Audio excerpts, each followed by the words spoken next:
Bottas has been out for a hot minute. Look at a little, get about a scoreboard, a little bit of standings, and if we have a little time and the fantasy deck allows it, we'll get into some fantasy too. How about that? How about that? So it's been a good, or it was a good week, I believe. So, for some of these teams that have been trying to get on that run, as most of us know about Mr. Unlimited. Unlimited, and the creator of the Danger Witch. He took a L today, and it was off of one of his into or they intercepted his ball. Pause. Uh, um, but yeah, Stingley got to it. There was one earlier. I don't remember who the. It might have been Stingley again, but not sure. But yeah, their draft picks have worked out for them excellento, as in the Houston Texans, 2 and 3, I believe. Anderson and Stroud. Um, Not great from Stroud, but it was against a really good defense as in the Broncos. Um, but yeah, Mr. Unlimited has been stopped. But I believe this was the hardest game left on that schedule. Now, next they get a Chargers team who's just been hot garbage. They literally they they won the most. I mean, probably one of the most embarrassing wins ever in the NFL. Just 2 field goals, for God's sakes, 2. That's always that's. I mean, I understand bad weather and all, but come on, man. They're always talking about how good of a quarterback he is and everything, and I don't blame him. Obviously, the coach seems like or is in the hot seat. I wouldn't be shocked if he got fired this week, to be honest. I haven't really heard or anything, but Schefter did say a lot of coaches were on the hot seat, and why not him? Um, but yeah, the rest of the schedule. I mean, this Broad Lions one is pretty. I believe it's winnable, but the rest of them, look at them. Like, which one of these games is a challenge? That was pretty much the challenge as they try to make the playoffs. Let's look into some other Colts Titans. This game was one of those miserable games too. After they got a certain amount of points, it was at 25 or so, and um, very last seconds of the game, Minshew tried throwing a pass and it almost got it intercepted, and then they had to go to overtime, and Alex got a really nice catch, and then who else? Pittman finished it off, or Minshew finished off by throwing the touchdown to Michael Pittman. Somehow, some way, these Colts keep finding a way to win, and there was no. I believe Taylor wasn't involved at all. At all. Another game. Another. We moving on. We moving on. Oh, I didn't even talk about Seahawks to be honest. Seahawks Cowboys. That game was one hell of a Thursday nighter. Almost every other drive was a touchdown.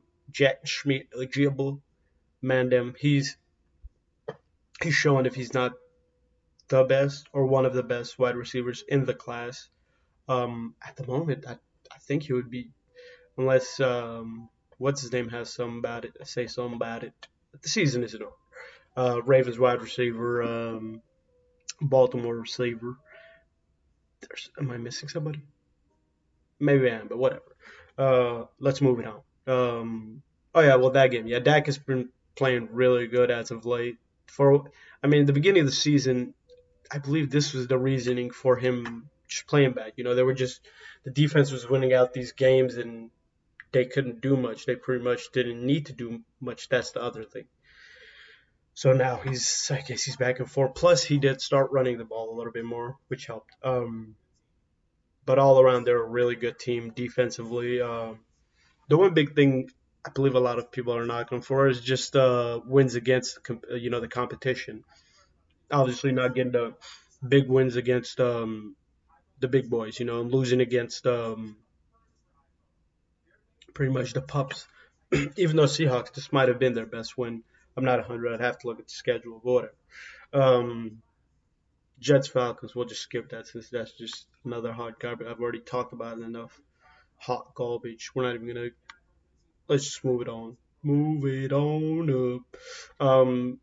I mean Cardinals we could talk about. I guess since they're still kind of like some people are saying. One second. My name.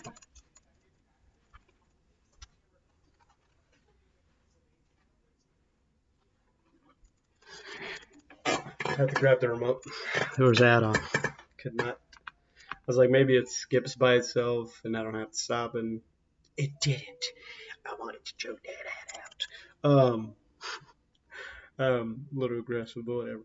Arizona Cardinals. I mean McBride. What a steal right there, right? I'm not exactly sure where he gets. Probably wasn't a steal. It's probably a high draft pick. Because they were talking about him a lot before the season started. But he's looking really nice. He's looking like a target that a quarterback that's any quarterback could just pretty much target and target, target until they destroy them. Which that's a good thing about a tight end. They're not like wide receivers. They can take those big hits and stuff. And if you have a really good one with hands that can lock any ball, it's over. You got your target, your favorite target, and maybe the Cardinals stick with the boy Kyler Murray because to be honest, he hasn't been playing terrible or anything. He's looking a little bit better, maybe even better than just his play. But that offensive line isn't bad from what I've seen. I mean, this game it wasn't terrible. Okay, Mitch Trubisky came into the game and Kenny Pickett was out pretty early in the game. Um, there's the fantasy duck. Najee Harris. There was a goal line drive where he pretty much got stuffed again. He's so much. I mean, you would think they'd go to Warren. They obviously fired their offensive coordinator, but I believe they've gone 1-2 since that decision. So they need to pick it up somehow, some way. But I mainly want to talk about him because of Kyler Murray and if either they're gonna stick with him or move on with him. And I mean, I know these young guys are coming in are talented and stuff, but you never know if those guys could be bust. With Kyler, there was one season where they were good with him. That's pretty much what I'm trying to get at. Let's look at the standings real quick, and then we'll go to fantasy. But yes, the Seahawks were definitely needing that win to stay a little bit relevant in the West or stay relevant in the West, which they still can be because I mean one bad thing, the Rams actually just won today, so that didn't help them whatsoever. NFC East, I feel like you don't even have to talk about them anymore because they're just playing for positioning. Cowboys and Eagles. I mean, Eagles, I feel like I don't know how many losses they would take or get, depending on what the situation is with Hits, because he was questionable last week, came and played, had a really good game. Um, this week he had a concussion. They just tested. I'm not sure if he came back concussion or whatever, but he played the game and he looked all right. So I guess it wasn't anything. Hopefully, doesn't get to the next game. I honestly figured they'd be like, yeah, you're done for today. The game was looking like it was already over. Even though he did come back and he kind of gave them a chance when he came back. So, but still, I would have said you, you're sticking. You should only check. Um, we'll let somebody else try to do whatever they can, I guess. But I guess with the 49ers getting that win, obviously that helps them out get that number one seed or possibly. But Lions kept winning as well, so you got that. Um, North is looking nice. Both Norths are looking nice, or they're just looking fun to watch, I guess. Because even the Bears, if they went out, say they went like literally went out, because the majority, other than I believe they get Broncos one more time. I believe they get Broncos one time, or is that Packers? One of the bottom three is getting the Broncos. And that's not a. I don't know if anybody wants to face the Broncos when specifically that defense, and they always bring it. I don't know how they do it, but the Broncos just every single game they've made sure it's won in the fourth quarter or in the last minutes or so. That's why it's not fun facing them. Dobbs trying to probably make us, or next week, uh, Dobbs probably coming back and probably because the coach was talking about that they might go out there with a different quarterback. But I think you have to go with Dobbs, because Justin Jefferson's coming back, and we'll really see what he's like with that elite wide receiver. But we'll see. Um, but yeah, this whole division's over. To be honest, Vikings, Packers. But if the Vikings go out there and they can't even do it with Justin Jefferson, then might as well probably throw it in. And the Packers are looking really nice right now. Uh, Obviously, just got that win today against the Kansas City Chiefs, which I don't know. I was because everybody obviously knew that Packers have kind of been on somewhat of a run, but Aaron Jones wasn't going to play, and Dylan just ain't the guy, I guess. In a way, I don't know, man. Dylan, you thought he was the guy. We thought he was the guy.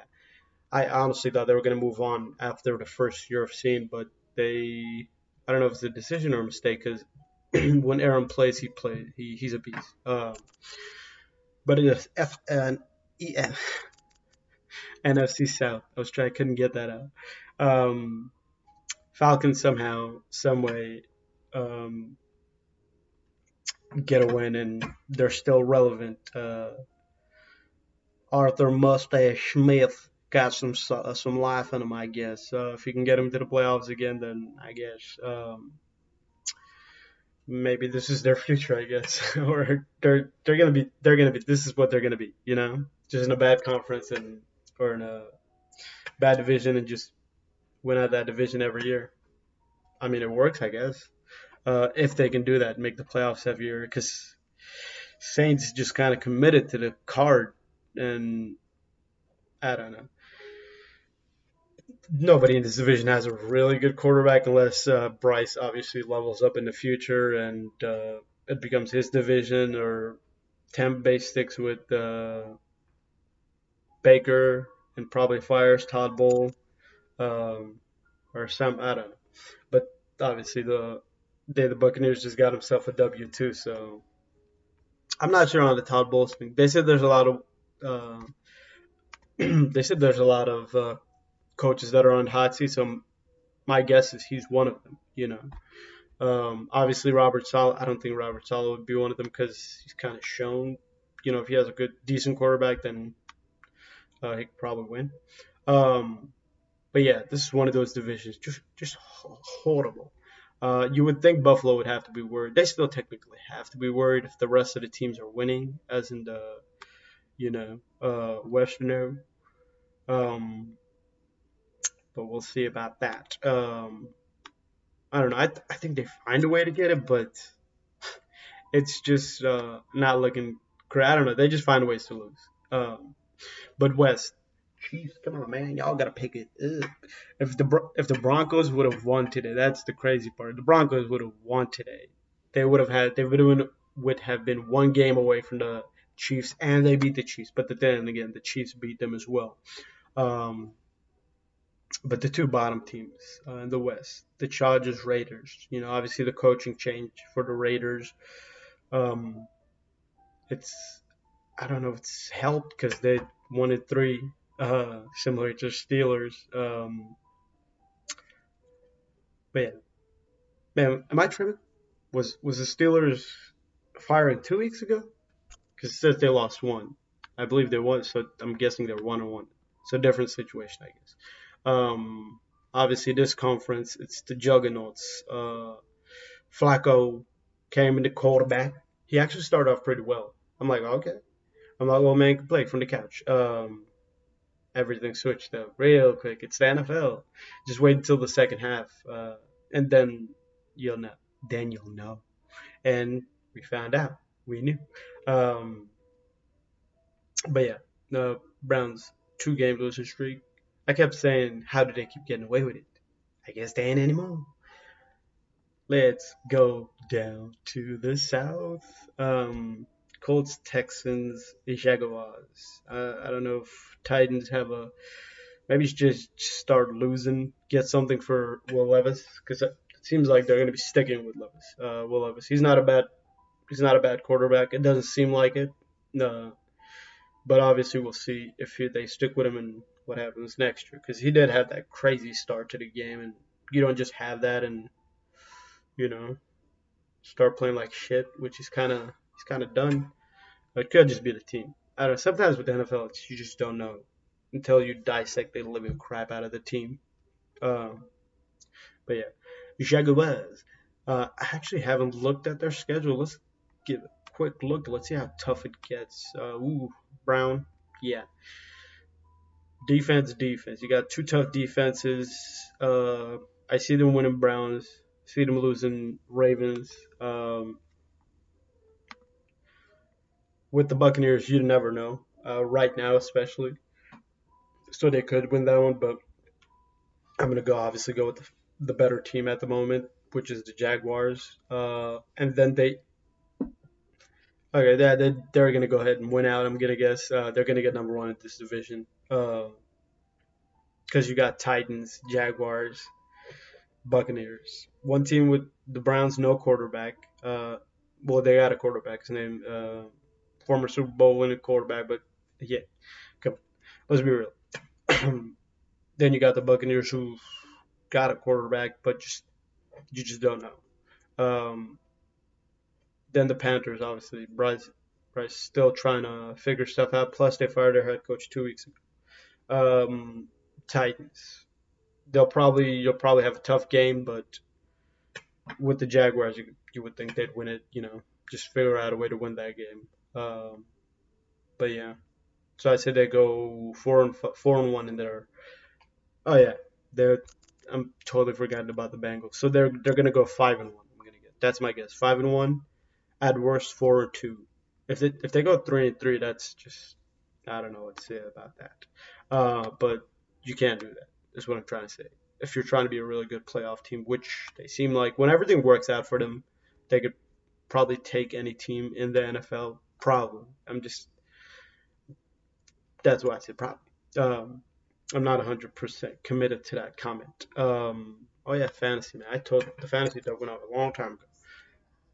Um, let's look a little bit at fantasy, and then we'll call it. DK Metcalf came out to play. Got himself 3 touchdowns, ladies and gentlemen. 3 touchdowns against a tough, very tough, other ad, a very tough Dallas defense, but got himself 3 touchdowns.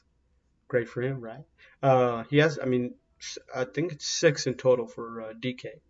But to be honest, a lot of people probably, if you drafted him in fantasy and stuff, you probably expect pretty big numbers all the time. But I'm not sure where he was drafted. Honestly, I wanted to draft him, but I just didn't. I didn't know if it was gonna be the same thing as every other year. Debo, 35 for Debo. A lot of fantasy managers had bad Debo. Why not? Debo just a couple of injuries this year, or just hasn't been himself. Period. But he got you 35. Probably won you a game, huh? Probably, but that's what the rest of the players came in. And sure, yeah. Nico Collins, man, he looks like he's probably going to be the guy because Tank Dell is just taking injury after injury after injury. This kid's future is, I don't know, man. Either they're messing. It just doesn't look good when a player comes in and right off the bat, almost every other game, he's just being injured, and you don't know if he's gonna, maybe I'm overreacting, and he's still, this doesn't affect his burst or anything, but obviously as a wide receiver, you're gonna need that speed, even if even if you're pretty good at route running, which helps. See, man, it's just a whole wide receiver block party. 6 in total. Is this 6 in total? 5 in total. Then Geno Smith just decides to crash the party in the tops. But yeah, Tyreek Hill, dang them long touchdowns he had pretty much ended any life for them Washington Commanders. Brock Purdy was this his biggest game ever? I'm not 100 if it's his biggest game ever, but 29 is pretty good for a guy who does not run.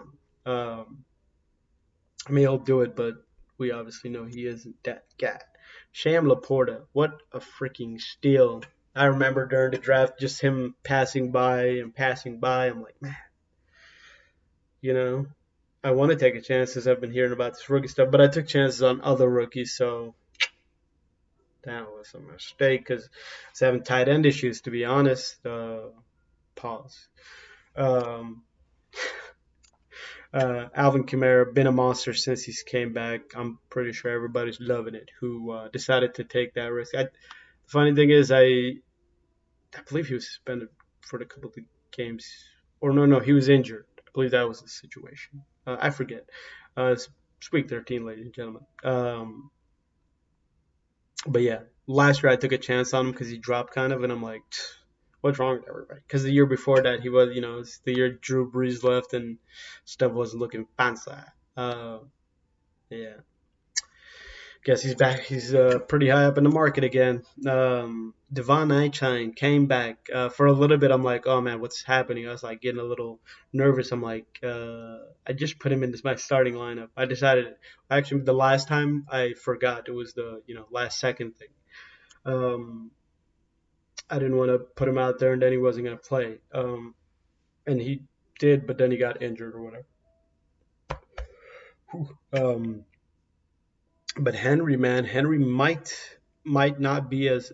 I mean, he just got injured again. That's not so great for a guy who's just slowed down just a bit. I feel like his stock drops a good amount, but watch next year. He just comes back and kills it. I don't know. I mean, Derrick Henry, we've only known him to be a beast and nothing else, to be honest. Actually, when he first started, he wasn't a beast. So it's been a while since he hasn't been a beast. This is what I'm trying to get at.